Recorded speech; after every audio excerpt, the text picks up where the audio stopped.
In order to demonstrate light exclusion, I'm going to copy and paste this main glass piece. And that copies this entire model. So I'll drag this out of here.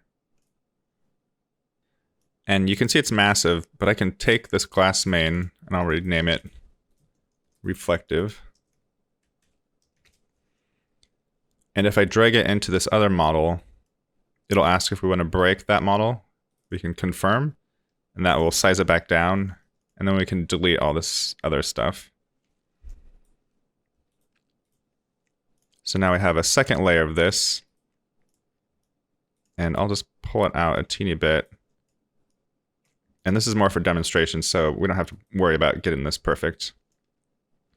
And we'll add a new material to this. And we can just call it matte shiny. We'll make it physically based and add an environment.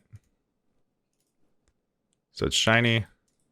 And then turn up the metallic to increase that contrast so we can see the shininess of it. Now let's add a point light to the scene. Right click, add point light. And I'll drag it in front of this layer here.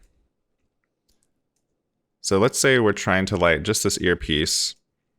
And you can see there's this highlight here that we might not necessarily want, because we just want to light this part, not this little thing here. So to do that, let's add this object to a new layer.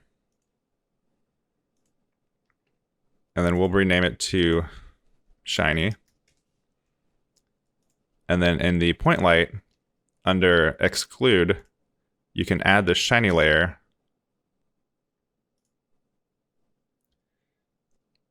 And I had to click refresh or restart on this for it to take effect. But now you can see we have this point light here and it's still affecting the scene, but we're not seeing it reflected in here as a specular hit. So if you have a shiny object and you're getting all these little glints and glares on there you don't want, you can add them to layers and then exclude them in the light, and then it'll go away.